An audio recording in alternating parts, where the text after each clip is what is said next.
Ол кім? Хатты кім кері қайтарып алды? Бұл кім болуы мүмкін?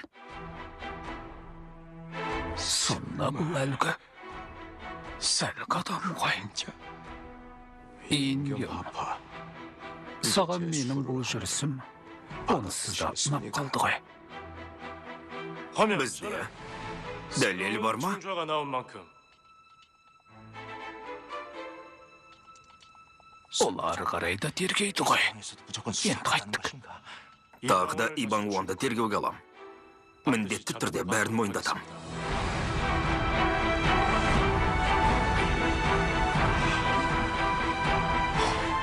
Әрине мойындатасың. Сенің қолыңнан келеді.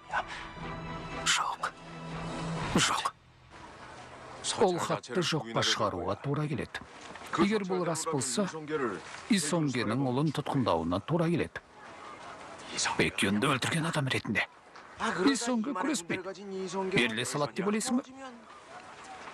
Ал азаматтық соғыста олар Исонгемен және оның 20 мың қолмен біріксеше. Жоқ. Ол ондай оңбағанмен келісімге барудан жиіркенер еді. Тыңдаңыздар! Қолбасшы Исонге Хобальдоны талқандады. Не дейді? Не? Құдайым-ай, не болып жатыр өзі? Не болып кетті? Не дейді? Естідің бе? Кешіріңіз. Сіз қолбасшы Исонгенің біраз уақыт бұрын жеңіске жеткенін естідіңіз бе? Бірақ оны тергеу деген бұл жай ғана тергеу. 뿐입니다.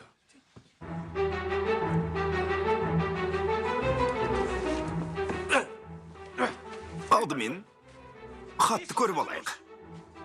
Онда Исонгенің немесе Боңуонның аты жөні бар ма? Мұны біреу әдейі жазғанға ұқсайды. Аты жөні жазылмаған хат қалай дәлел бола алады? Жеңіспен оралған қолбасшыға мұндай хатты көрсетіп, айтпақша, Бекюнды өлтірген сіз бе деп қалай сұраймыз? Бірақ Ол дұрыс айтады. Қазір ойлап қарасам, бұл о бастан дұрыс жолға қойылмаған. Мынадай тәртіп бар ғой. Жіберушінің аты жөні жазылмаған. Жасырын хаттардың көзін жою керек. менің де айтпағым сол. Тергеу жұмысы о бастан дұрыс жүргізілмеген. Я, бұл хатты жазған адамды табуымыз керек. Дұрыс айтады. Табуымыз керек. Шекараны бекіту жоспарын талқылап едік. Бәрі сая кетті.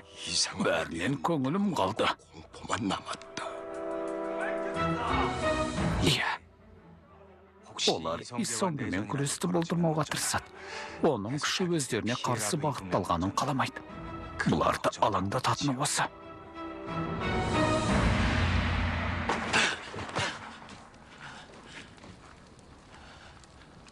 Менің бөлмемнен не таптыңыздар? Немені естімейсің бе? Әлгі адам хат жіберіпті. Онда Бекюнды сол өлтіргенін жазған екен. Және келесі кім болуы мүмкін деп сұрайды. Бұл қалай болғаны? Неге?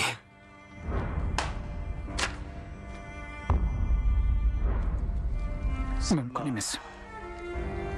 Мұндай істе жалғыз әрекет етуің мүмкін емес. 리는 없을 테고.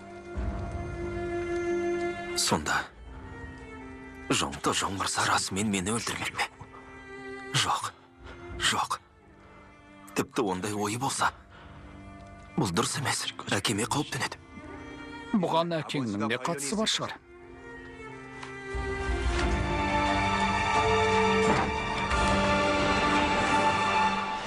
Тоқтаңдар! Тергеуді тоқтатамыз ба? Иә. Исонге жеңіске жеткен шақта адам өлтірді деген күдік келінсе, бұл халық арасында дүрбелең туғызады. Исонгені Бекюнды өлтірді деп айыптауға қалай дәт барады? Егер Бекюн о баста Исонгенің көзін құртпақ болса, оны алдымен Кегенге шақырып алар еді. Немене? 20 мың қолы бар қолбасшыға қарсы шықпақ па? Меніңше бұл Ингемнің ойдан шығарған емес. Солай ма? Сонда Исонге Бекюнды шынымен де өлтірді демексің бе? Олай демеймін. Мүмкін деймін. Мырза, Чориан қайтып келді. 돌아왔습니다. Қайтып келді ме? Бірақ ол қолбасшы Исонгенің үлкен ұлы 이방울 이방울이 환자와 ерте келді. 함께 왔습니다. Жүр. Исонгені егемді өлтірді деп айыптап жатыр ма? Мұндайды хатқа қалай жазады? Менің сұрағың келгенінде сол. Мен берген хатты Ибаңонның бөлмесіне апарғаныңа сенімдісің бе? Әлгі жаңалықты естіген соң бірнеше рет тексертіп, біздің жақтан қателік кеткен жоқ.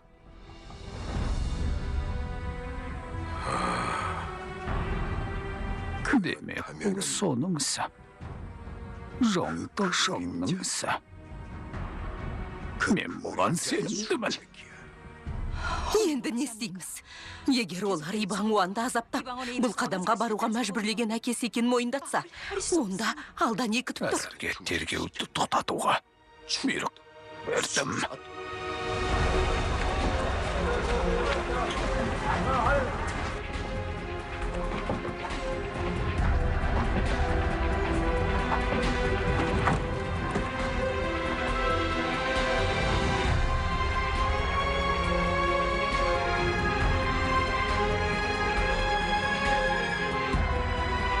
Өтінем, соңынан еріңіз. Бірақ мәселе мемлекеттік сотта қызмет ететін адамдар да қой. Ол ешкімнің сөзіне құлақ аспайтын, қырсық адам ретінде танылған. Тергеуге қатысады. Сіз айтты екен деп тоқтай қояды деймісіз? Қолбасшы Чуйоңның өзі оған нақұрыс деп ат қойып, айдар таққан болса қаншалықты нашар адам екен ойлай беріңіз.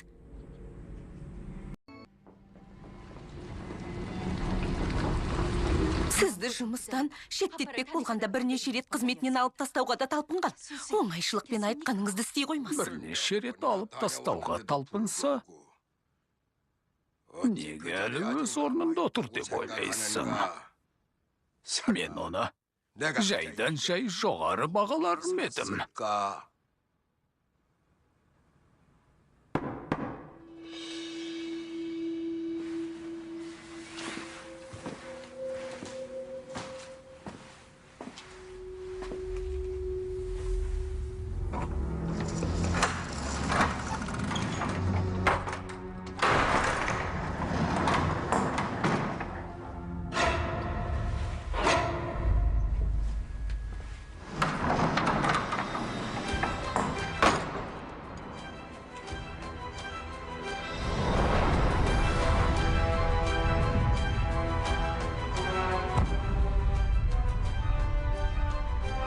Кешіріңіз, кеңесші мырза. Жиналысқа бармай тұрып, хатты сізге тексертіп алуым керек еді. Бұған тек мен ғана кінәлімін. Таныс қой. Бұл Буман мырза, мемлекеттік соттың қызметшісі. Ал бұл Чойон.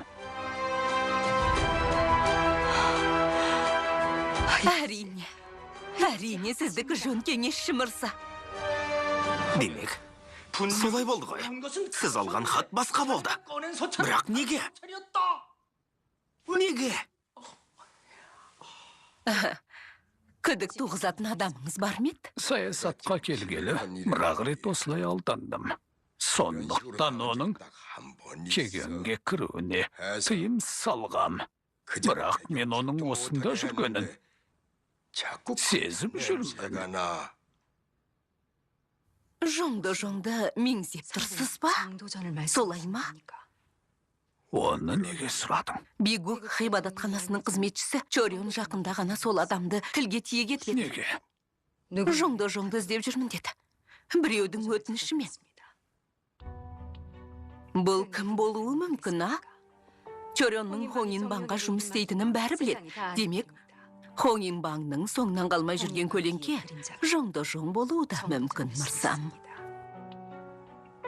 Қалай болғанда да, оның сол көлеңкемен бір байланысы бар. Болған емес. Бекюнді өлтірген адамның да соған қатысы бар. Ары қарайғы тергеу осы адамға қатысты жүргізілуі тиіс. Және бәрін өзіме баяндап отыруың керек. Иә, мырза. Тағайтарым. Исонге әскерінің әр қимылын баяндап отыруға тиіссің. Иә, бәрі дайын. Әскер орнынан қозғала бастаса, бірден хабар алам. Әлгі хатта барған адамды да бақылауда ұстауым керек. Түсіндің бе? Мұнымен айналысқан адам ешкімге тіс жармайды. Тіс жармағанмен көзін құрта салған сенімді ғой. Иә, дұрыс айтасыз. Не дейсің? Баңуан біреуді Бекенді өлтіртіп жіберген бе? Осындай ойға сиымсыз нәрсені айтуға қалай дәттерің барады? Кеңесші Имырзатым шектен шыққан сияқты. Менің отбасым шайқас қазір. Біз Баңуанды құтқаруымыз керек. Қожайын, Намчо мырза келді. Кірсін.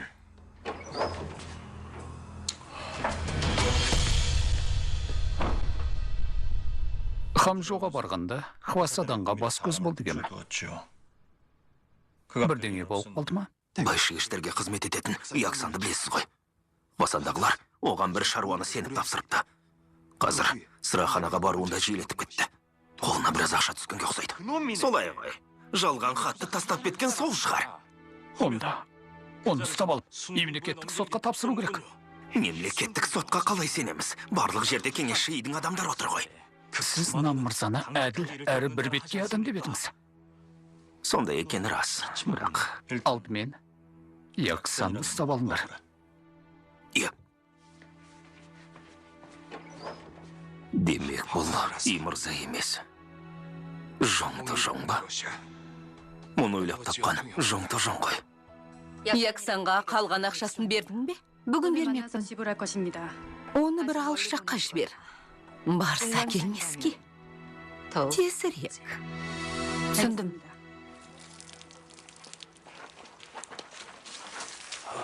Яксансың ғой. Солай ма? Сіз кімсіз? Жүр ғане.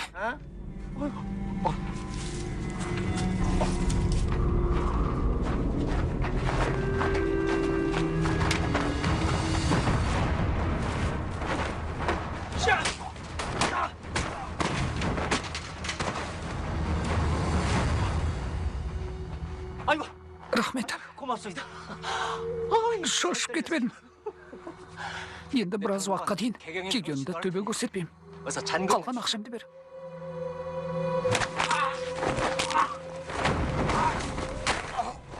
Кешір. Уайымдама. Сені дұрыстап жерлеймін.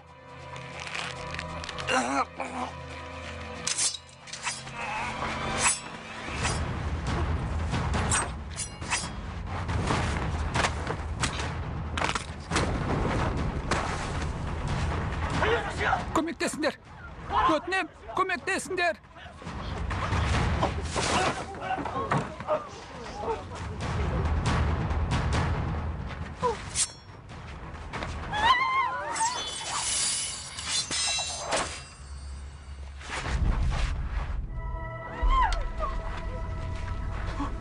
Егер сен Яксан болсаң, онда сені мен құтқарам. Иә, мен Яксанмын. Әрине мен Яксанмын.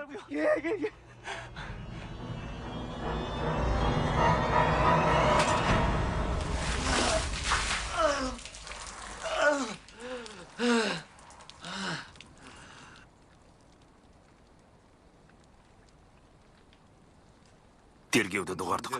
3 күннен бері ас сусыз қалдырдық. Ұйықтатпадық. Мықты жігіт екен, бірақ көп ұзамай мойындайды.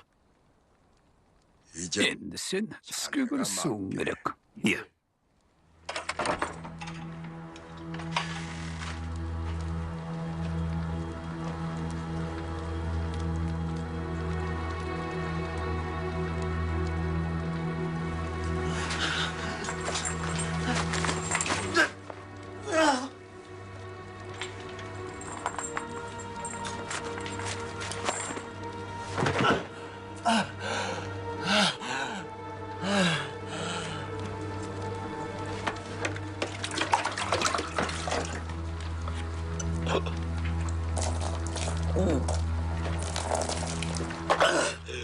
Көп қиындық көрдің. Десе де, осындай жайсыз хабар айтқанымды айыпқа бұйырмассың. Исонге мырзаның әскерін Хобальдо әскері ойсырата жеңді. 아버님이 Әкем 이성계 이성계 장군으로 жоғалып 알수 кетті. 없는 상황이네. Сен не дедің? Қолбасшы идің әскері талқандалды. Исонге мырза да 하신 것 같네. қаза тапқанға ұқсайды. Жан түршігерлік жағдай әрине.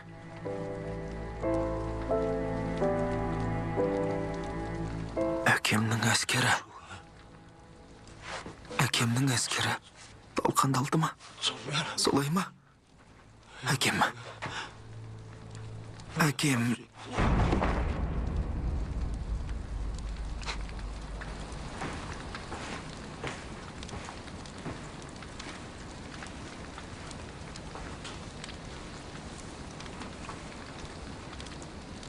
Әкесінен басқа сүйенері жоқ болар. Есеңгіреп қалған сияқты. Оны бар үмітінен айырамыз. 만들어 Күдер үзетіндей етеміз. Содан кейін бар шындықты біліп алуға тырысамыз. Есін жиған соң, келесі кезеңге көшеміз. Оған жақсылап қара. 진짜 qalsa, 죽어버리겠다 하면은 Басымыз бәлеге қалады.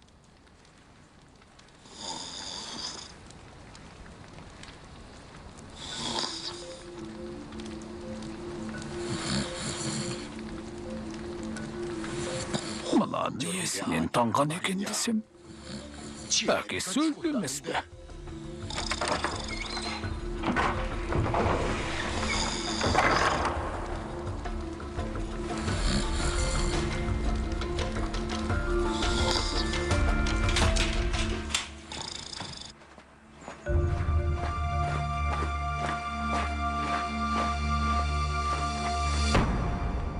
Ол өткен түні 우리 Баңуанның бөлмесіне ұрланып кіргенін мойындады.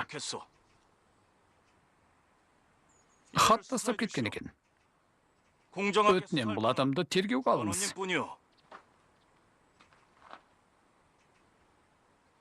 Атың кім? Яксан. Менің ат жөнім Яксан. Мыналар тапсырманы қалай орындайды өзі? Демек, кегендегі Исонгенің үйіне 7-ші күні ұрланып кірдің ғой. Сөйтіп, Баңуанның бөлмесіне қызыл қалташаға салынған хат тастап кеттің. Иә. Маған бірнеше күн істейін береміз.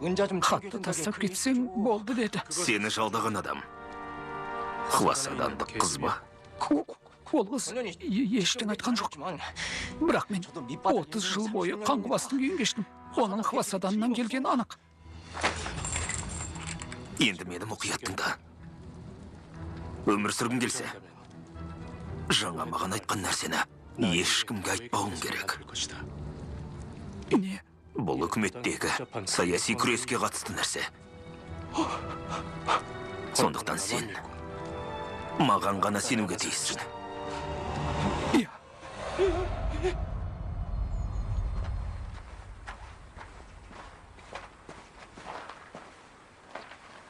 Бір шешімге келген сияқты.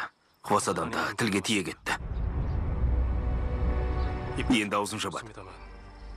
Бірақ мен не істеуім керек?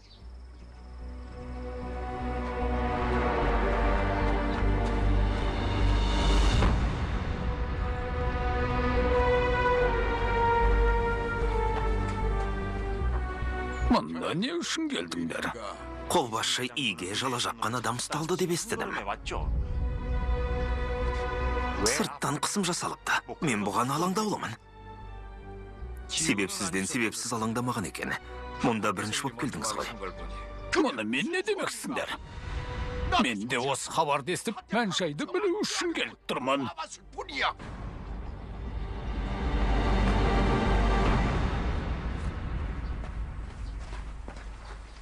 Мырза оны қорқытып, алдап-сулап көндіруге тырысқан жоқ па? Онда бізден айырылмаңыз. Біз ешқандай шарт қоймай-ақ әділ тергеу жүретініне кепілдік береміз. Тараптардың ешқайсына жалтақтайтын ойым жоқ. Тергеу жүргізу менің жұмысым. Сіз жұрт айтқаннан да сенімді адам сияқтысыз. Жарайды, мен кетейін. Айтпақшы, Баңуанның бөлмесінен табылған хат қайда? Маған соны тағы да көрсет аласыз ба? Әншейін көрсетсеңіз болды.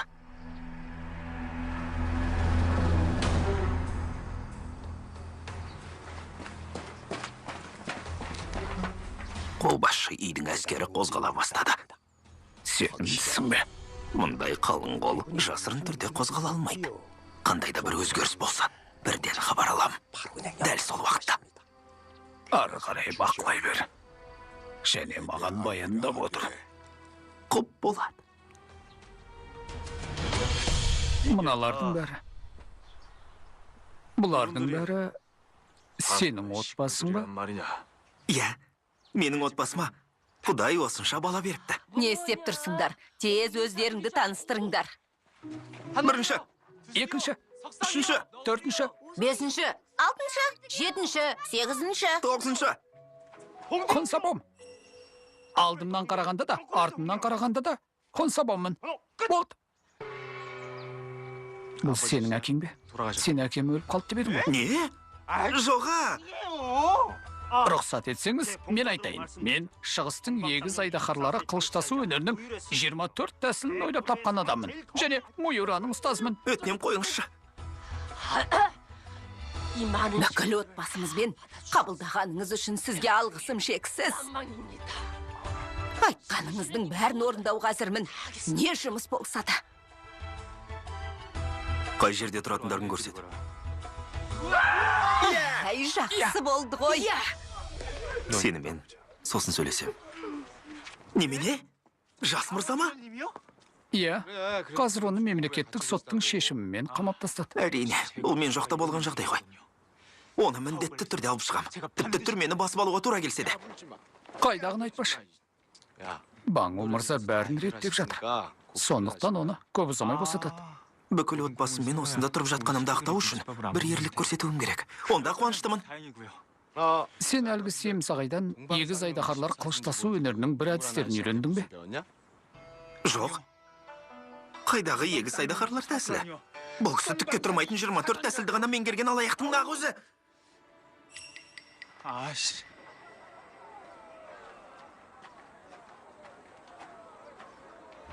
Базарға бар да менің хатымды бер. Баңуанды құтқарудың әдісі осы. Тәттілер сататын адамдардың арасынан таныс адамды көресің.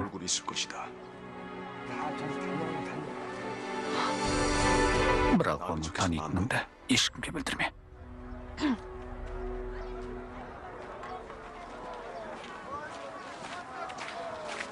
Кешіріңіз, маған кәмпит беріңізші.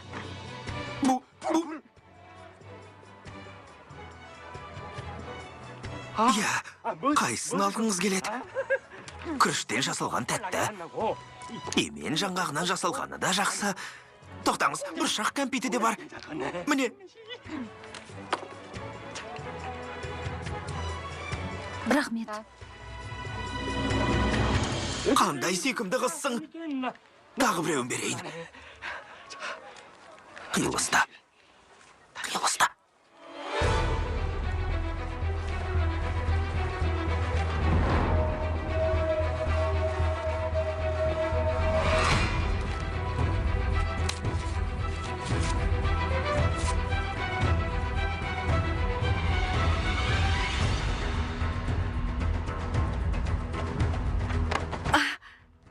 Кешіріңіз. 수고합니다.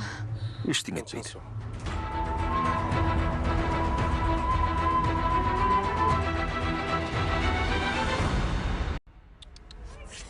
Қатты қиналған адамға ұқсамайсыз. Сіз не? Бірнеше күн нәр татпағансыз ба? Неге сонша қомағайланып отырсыз? Менің тамаққа деген тәбетім өте жақсы. Сіз мына жерде жақсы ақша табасыз ба? Иә, біз кегендағы ең жақсы жыршымыз. Солай ма? Сонда қойылымды қаншалықты жиі қоясыз? Күнде. Ей, мұның не? Ол бір байқұс адам ғой. Үйге кір. Бұдан бұлай босағадан аттамасын. Кездескенше. Сізге ескерттім емес пе? Тағы да көрсем, өлтіріп тынуым мүмкін дедім. Мен сізді ұмытам. Сіз де мені ұмытыңыз. Және мұнда ешқашан келмеңіз.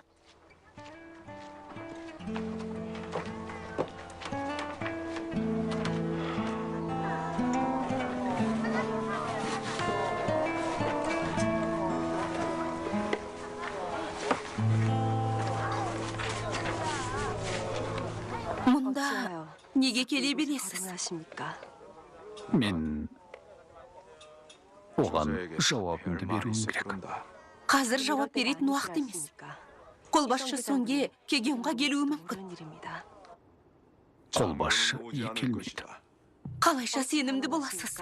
Егер қалың қолмен келсе, бұл соғыс жариялап деген сөз. Ал егер жалғыз келсе, аузын арандай ашқан жолбарыстың азуын ілігеді. Ингем және қолбасшы Исонге онымен келісуге оңтайлы сәтті күтіп отыр. Сіз Ибануанды құтқару керек дедіңіз емес пе? Оны құтқарғым келеді дегенім рас. Бірақ істеген ісі үшін бар жауапкершілікті өз мойныма алам деген жоқпын. Ол жалған құжат жасап, әкесінің ашуына тиді. Сондай-ақ оны Хоңинбанға барған үшін Ингем тұтқын қалды. Бұндай жағдайға әкеп соқтырған өзінің ақымақтығы. Мәселе ондаған емес. Сонымен қатар, ол айтқан сөздерінің бос сөз екенін түсінеді.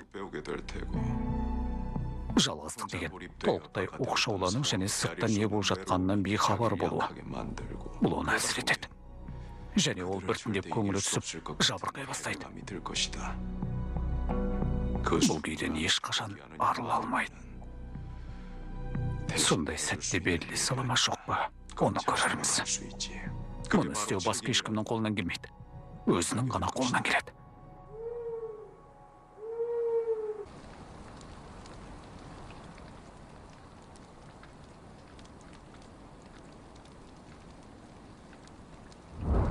Исонге мырзаның әскерін Хобальды әскері толық талқандады.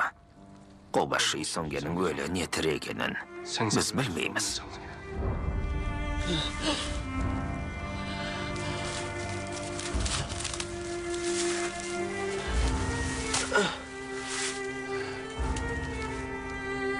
Олай болуы мүмкін бе?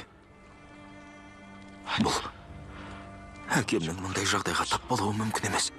Бұл менің кесірімнен бе? Осы іске киліккенімнің кесірінен шайқаста жеңіліп қалды ма? Менің кесірімнен.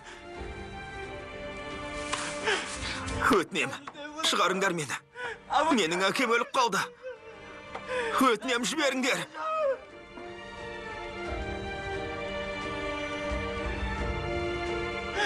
Өтінем, жіберіңдер. Өтінем. Оның үміті үзілді. Жалғыз сүйенішінен айырылды. Қазір ашу ызаға булығып, жылап сықтап жатқан шығар. Бірақ көп замай бұған да көндігеді. Түптің түбінде бәрін мойындайды. Тек мәселе Әлгі яқсанда ғой. Хвасаданды және де Хва сарайын бақылап отырсыңдар ма? Мен әрдайым бақылап отырамын. Дохуа сарайының алдына бір адамды қойдым. Бірақ мемлекеттік сотқа ештеңе істей алмаймын. Ол жағын алаңдама. Буман бәрін бақылауда ұстайды. Оған ешкім жолай алмайды.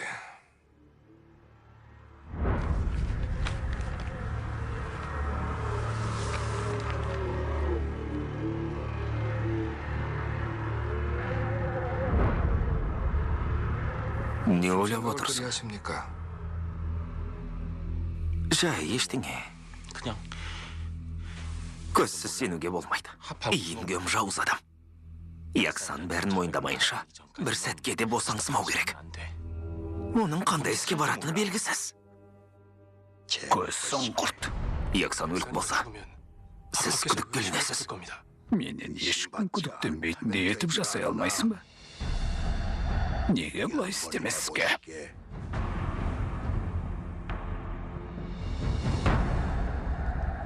Кескілескен шайқастан кейін И қолбасшының әскері талқандалды. Исонге мырза қалған әскерімен Хамжу бекінісіне барып, сол жерді қорғамақ болды. Бірақ Хобальдоның сарбаздары бекіністі қоршап алды. Соңына дейін берілмеді.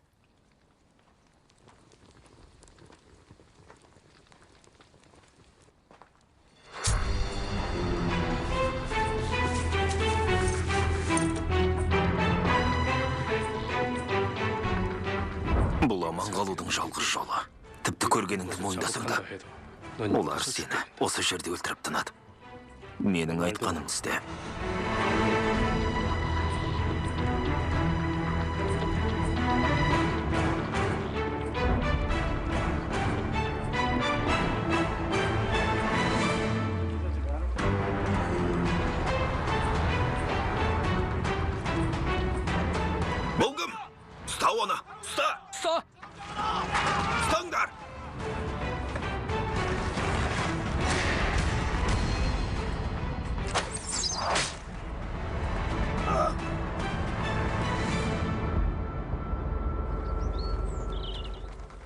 Не деп тұрсың? Жаңа айтқанымдай, Яксан өткен түні қашып кетпек болғанда садақпен атып тастадым. Кешіріңіз. Мен кінәлімін. Мұндайға жол бергеніңізді қалай түсінуге болады? Бұл ісім үшін жаза тартуым керек десеңіз, оған да дайынмын. Жаза туралы айтуға қалай дәтіңіз барады?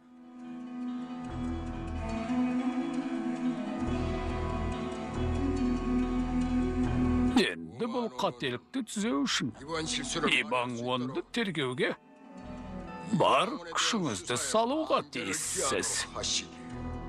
Иә. Мұны істеген Иінгем. Яксанды сол өлтірді. 죽였어요. Өз жұмысын жақсы атқаратын әділетті адам ретінде таныған соң, соған сенген едім. Бұлай қарсылықсыз беріле салғаны қалай? Біз ештеңе де білмейміз. Ол Иінгемнің ықпалында кетуі мүмкін. Яксан мойындаса, Иінгемді тығырыққа тірер едік. Бірақ осылай түк пайдасы жоқ. Бос белбеуге айналу деген, әзірге ол бос белбеу емес. Біздің тағы бір амалымыз бар.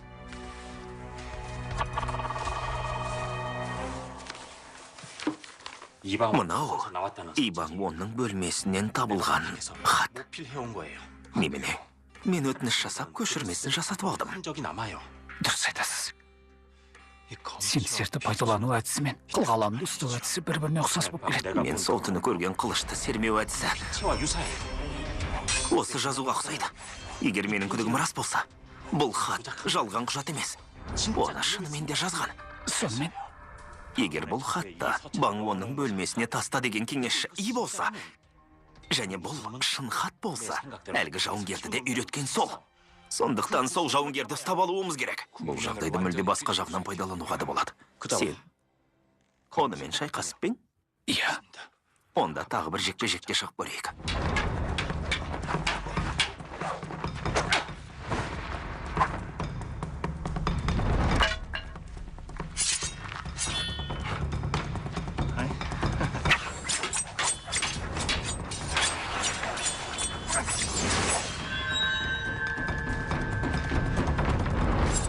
Сол екеніне сенімдімін. Бэкюнді өлтіргенде, Бигук ғибадатханасына басып кіргенде сол. Сен өлтірмек болған адамды. Мына хатты жазған сол адам. Хоңинбанның қандай күйге түскенін көру керек еді. Енді не істейміз? Исонге ұлын құтқару үшін менімен келісімге келуге тырысады. Сол кезде шекараны бекіту жоспарын қайтарып алуға көндіремін. Және Хоңинбанмен одағын бұзуға мәжбүрлеймін. Ибан Вонды тергеу сондықтан да өте маңызды шара. Бұл ойынды бастап, маған қарсы соғыс ашқан адам кім? Сол адамның кім екенін анықтауым керек.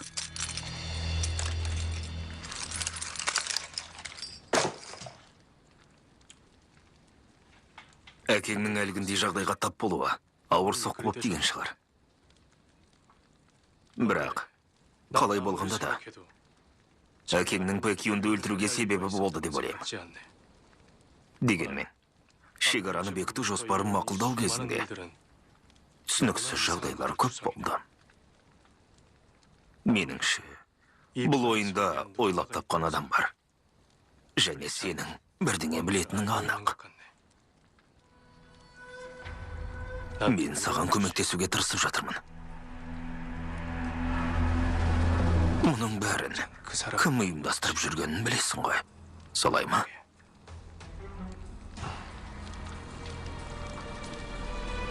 Айтшы ғане. Айт.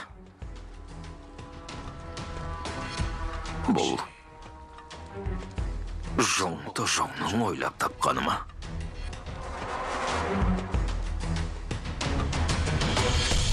Менің әкем қоршауға алынды. Ол бекіністі қоршап алғанда мерт болды ма? Иә. Қолбасшы Исонгені Қоршау қалған екен ғой. Солай ма? Исонге мырза, қоршауда қалды ма?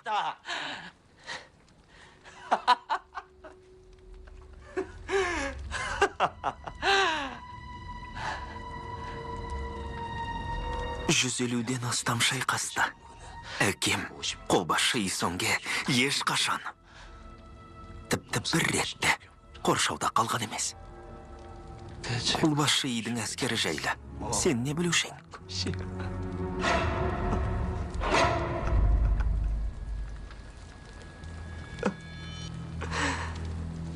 Егер Хобальдо И мырзаның әскерін талқандаған болса, онда ол 3 күннің ішінде Кегенге келер еді. Ал сен не істеп тұрсың?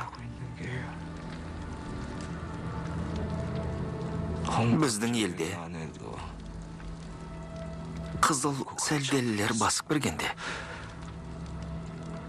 және Моңғол шапқыншылығында саясаткерлердің хан сарайы мен халықты тастап, бірінші боп бас сауғалап қашуы дәстүрге айналды емес пе? Сендердің керемет дәстүрлерің осындай. Сонда осындай жағдайда.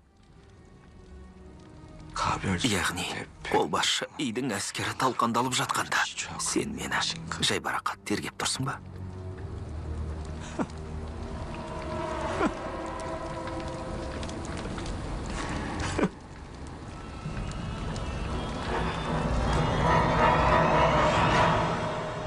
Сендер мені ешқашанда мойындата алмайсыңдар. Мен ештеңе айтпаймын. Неге? Неге екенін білесің бе? Себебі мен соғыс дегеннің не екенін білем. Ал сен білмейсің. Соғыс деген не? Айтшы маған. Соғыс ең соңғы сәтте сені адам өлтіруге мәжбүрлейді.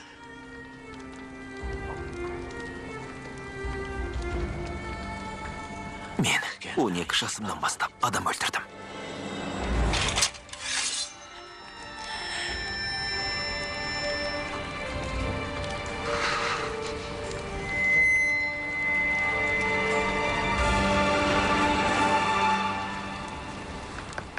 Қолбасшының әскері тұрған орнынан қозғалмады. Олар бар күшін соғыстан кейінгі ауыр жағдайда түзетуге бағыттады.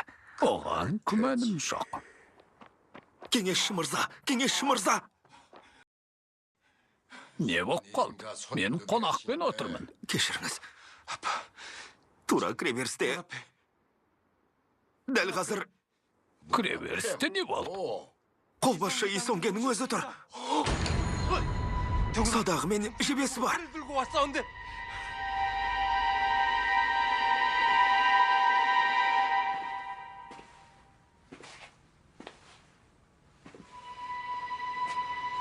Қолбасшы мырза, Кегенге қашан келдіңіз?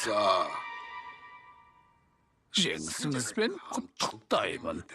Корионы тағы да құтқарып қалдыңыз. Айтпақшы, сіз не? Аң аулап келе жатырсыз ба? Мына қаруланған адамдар кімдер?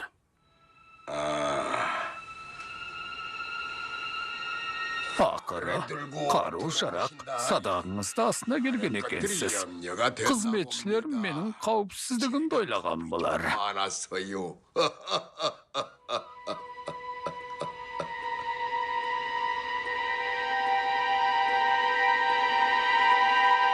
Ал, айта беріңіз. Не жағдай? Баңуонда босатымыз. Мәселе сонда екен ғой. Көп ойлана бермей жіберіңіз. Ақыры бірден іске көшкен екенбіз. Онда мен үшін қорқатын дәнеңе жоқ.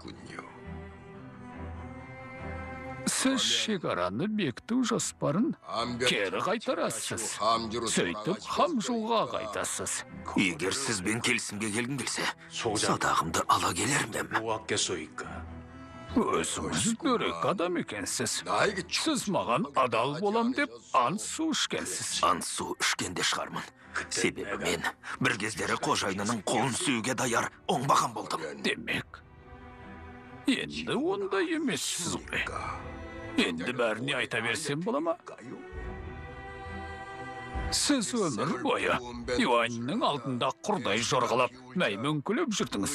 Бірақ жағдай өзгерген кезде, өз ағайындарыңызды сатып бекіністің қақпасын ашып тастадыңыз. Содан кейін Корёға берілдіңіз. Исонге сондай адам. Бекіністі басып алуына жол берген соң, мұны басқалар біліп қояма деген қорқынышпен өмір сүрдім. Бірақ Ван Вон осындай жағдайға тап болғанда, мен бәрін түсіндім. Мен өз қожайынның қабатын төбет емеспін. Күшігінен айырылған жолбарыспын. Ар-намыс деген адам өміріндегі ең маңызды нәрсе. Қалай ойлайсыз? Мен неге Жосо Санға қатысты жағдайды жасырмасам да, атаға абыройымды сақтап қалдым. Бұған лайықты болмасам, өз халқымды қорғай алмас едім. Бірақ сіз бұлай істемеуіңіз керек еді. Сіз менің иелігімдегі адамдардың біріне тиістіңіз. Онымен қоймай, менің отбасыма ауыз салдыңыз. Баламды қорлап, азаптадыңыз. Мына кісі дөрекілік көрсетіп отыр. Жалғыз өзі 10 мың адамға бас болған бірінші кеңесшіге қару жарағыңызды асынып кеп, қоқан-лоққы көрсетіп отырсыз ба? Мына бөлмеден тірі шықпауыңыз үшін менің бір бұйрығымда жеткілікті. Түсінікті ме?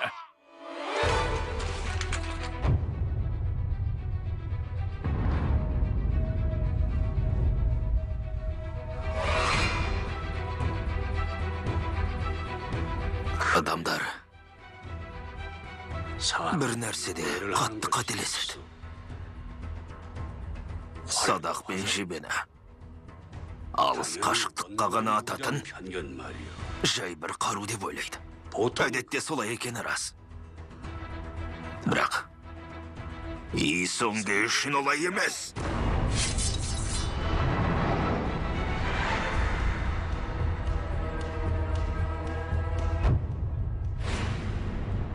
Сен алтауың. Не жағдай болса да, менің иінгімге атқан жебемнен жылдам емессіңдер. Менің қолымда садақ пен жебе барда, бірінші кеңесшінің өмірін ешқашан сақтап қала алмайсыңдар.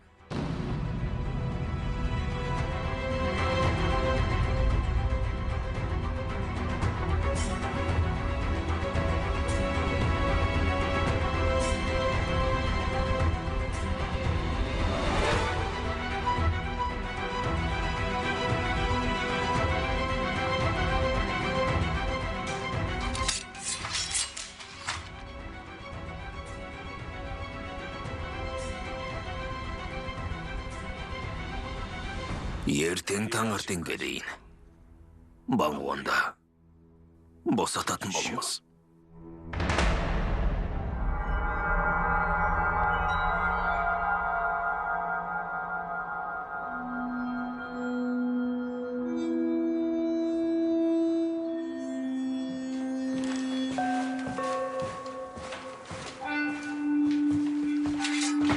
Кеттік. Яға.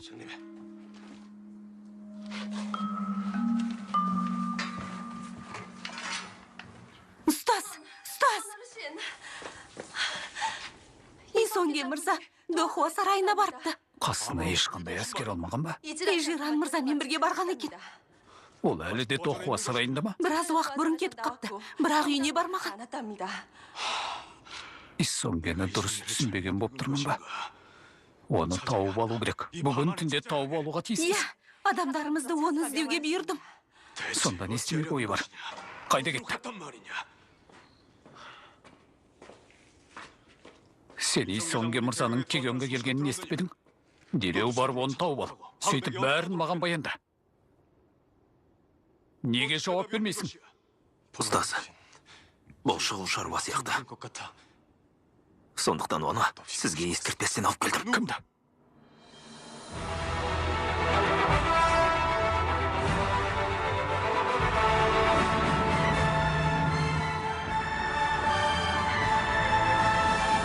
Исонгені тұтқындауға тиіспіз. Ертеңгі жиналыста Исонгені тұтқындау туралы ұсыныс жасаймыз. Бірақ, кеңесші мырза, Ол Бекюнды өлтірді деген күдікке ілінгенін айтып айып тағасындар. Исонгенің 20 мың әскері бар. Сонда оған қарсы соғыс ашпақсыз ба? Исонге қазір Кегеоңде жалғыз жүр. Сонда ол қалай? Қалай болғанда да бұл жақсы мүмкіндік. Тағы бір мәселе бар. Мемлекеттік сот қызметкеріне жолдау жіберіңдер. Бүгін түнде Ибангуанға бәрін өз еркімен мойындату керек. Иә, түсіндім. Мен адамдарға ескертіп қояйын. Сіз менімен бірге жаңа мемлекет құрғыңыз келе ме? Иә, құрғым келеді. Мұндай іске бара алмаймын. Менің халқым, жолдастарым, жауынгерлерім, және олардың отбасы мүшелері, оларды қорғағаннан басқа малым жоқ. Онда неге Кегеонға мұндай уақытта жалғыз келдіңіз? Мұны қалай түсінуге болады? Менің өңгіріме не үшін келдіңіз? Өз адамымды құтқару үшін келдім. Бангвонды құтқару үшін. Жақсы, Бангвонды құтқарасыз, сонымен бәрі бітті ме? Жоқ, әрине. Бангвонды ғана емес. Халқымды құтқару үшін кеп тұрмын. Енді саясатқа араласуыма тура келеді. Басқа малым қалмады. Сіз мені қожайыным деп есептеймін дедіңіз. Менің оң қолым болғыңыз келетінін айттыңыз. Бангвонды құтқаруға қатысты қандай да бір жоспарыңыз бар ма? Бар ма деймін? Көп ұзамай таң атады. Жарайды. Сіз өз адамыңызды айттыңыз ғой. Осы жерден бастау керек. Жоспарыңыз бар ма жоқ па деймін? Жоспар ма? Әрине бар.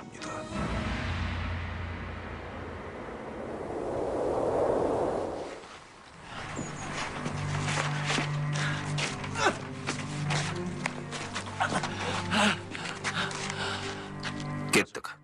Қайда барамыз? Мен жүре алмаймын. Барған кезде білесің. 알 것이다.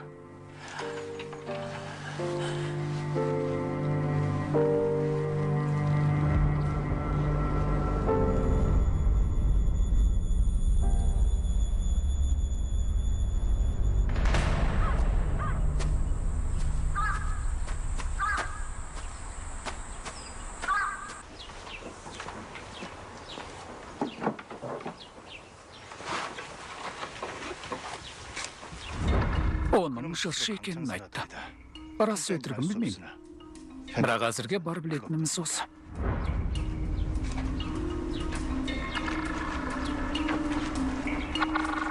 Тоқтай тұр.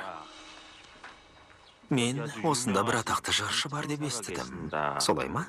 Аха, жыршы ма? Егер сіз жыршыны іздеп келсеңіз, дұрыс келдіңіз. Күте тұрыңыз. Аға! Аға! Саған бір адам келіп тұр. Қарай көр. Таң атпай біреу жыршыны іздеп жүрме? Бұл кім болуы мүмкін? Ал бұл мен. Күміс көмей әнші. От ауызды. Орақ тілді жыршы. Қай жағынан алып қарасаң да, ең мықты жыршы менмін. Сен бе? Иә, әрине.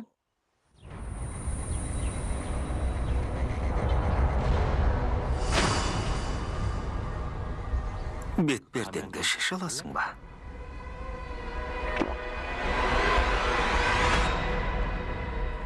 Өткен түні маған Исонге мырза келді.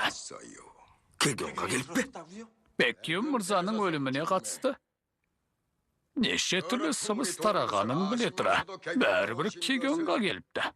Бұл оның жасыратыны жоқ дегенді білдіреді.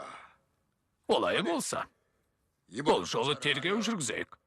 Сөйтіп елдің күдігін жоққа шығарайық. Күдік бар екені рас. 사실이고 Сонымен қатар әлгі хат оның ұлы 그런 Ибаңуонның бөлмесінен табылғаны да рас. 그러니까 Бар шындықты анықтай алмасақ, 명령 үкіметке біздің не керегіміз бар? Сондықтан қолбасшы мырзаны тұтқынға алып, тергеу жұмысын жүргізген 없는지 өте дұрыс деп санаймын. Менімен келсесіздер ме? Оны тұтқынға алудың керегі жоқ. Мұнымен не демексіз? 말씀이시오. Ашығын айтыңыз. Менің айтпағым, ол қазір осында. Қолбасшы мырза, өтінем мұнда келіңіз.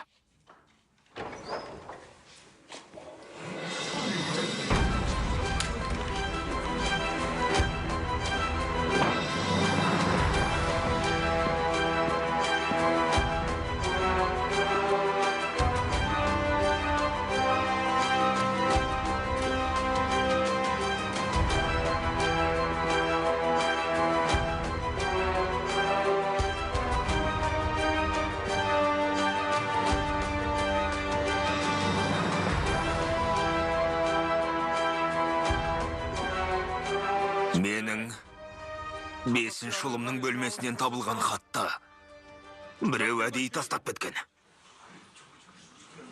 Ол хатты біреу тастап кетті ме жоқ па? Және бұл айыптау әділ ме жоқ па? Мұның бәрін тергеу барысында анықтаймыз.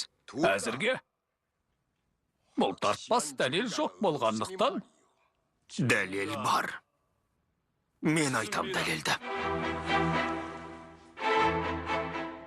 солай ма? 요 Онда неге бізге көрсетпейсіз?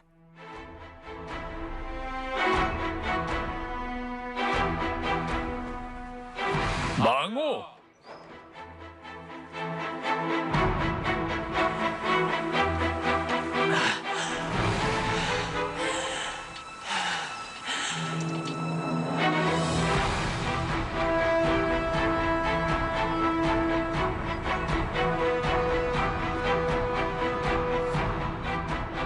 Мынау Яксан есімді ұры. Түрмеден қашып кеткен адам. Не? Яксан? Яксан ғой. Исонге, қалай дәтің барды? Ұстаз, сіз мұнамен бірге жүрсіз бе? Аға, тергеу жүргізуге бұл мен дұсын. Сен қаншама жыл төбе көрсетпедің. Ал енді келіп, өтінен бұл жолы сен шымаған. Мемлекеттік сотта бір қырсық адам бар. Сіз бұл менді айтып тұрсыз ба? Оған тергеу ісін жүргізуді сеніп тапсыра аламыз.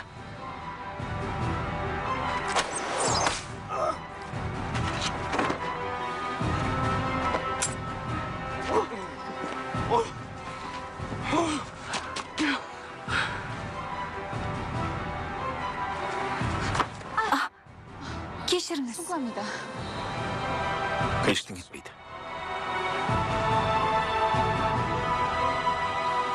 Мынау Яксан деген адам сол түні не жағдай болғанын айтып берді. Бәрін мойындады. Баңуанның бөлмесіне жасырынып кіріп, хатты тастап кетіпті.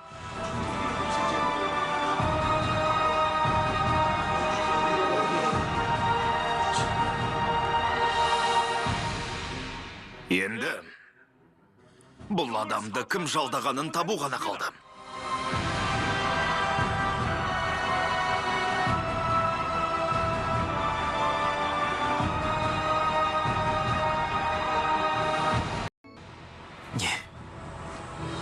Не болып жатыр өзі? Сен көп қиындық көрдің.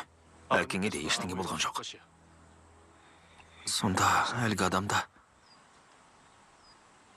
Жоң мырзаның адамы болғаны ма? Мына жігіт соңына дейін сенің атыңды атаған жоқ. Танысып қойыңдар. Бұл Ибан Уан. Менің басымды қатырып жүрген жігіт. Ал мынау Буман. Мемлекеттік соттың адамы. Аға, мені бұлай атағаның не? Олай деуге қалай дәтің барады? Сенің лақап атыңды бәрі біледі ғой. Ал сенің шын атың кім? Сен де айтасың ау. 참내 그 Мені тіпті шешем де солай атаған. 때가 있습니다.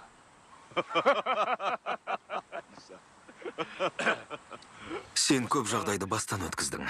Ал мен мемлекеттік соттың қызметшісімін. Аты жөнім Наман.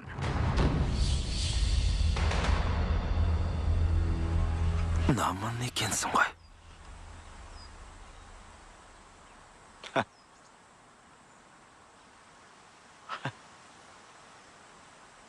Бұзақы. Бұл бұзақыдан құтылудың ең оңай жолы еді. Неге бәрін қиындатып жатырсыз? Не олай дейсің? Егер мені азаптап жатқанда өліп кетсем, құжатқа мөрді ұрлап басқаныма қатысты жағдай өзгерер ме еді? Және әкем иінгемге қарсы күресте басын қатерге тікпес пе еді? Сіздің қалағаныңыз дәл осы емес пе еді? Менің қалағаным сол. Онда неге? Шынымен. Адамгершілік қасиетіңіз оянып кетті ме? Солай ма? Олай болса, менің сізден көңілім қалды. Ес ауысқан ақымақ. Адамгершілігім оянған жоқ. Мәселе басқада. Мен бір нәрсені ғана ойладым. Сен әлі тым жассың. Тағы бір мүмкіндік берейік дедім. Қылмыскердің көзін жас кезінде құрту керек емес пе? Міне, ақымақтығың осында. Алдымен сенің ой санаңды өзгерту керек.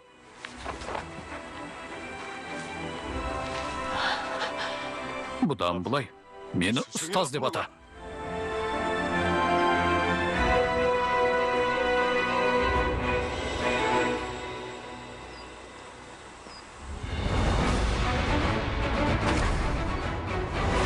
Фильмді қазақ тіліне аударып дыбыстаған Астана телеарнасы. 2021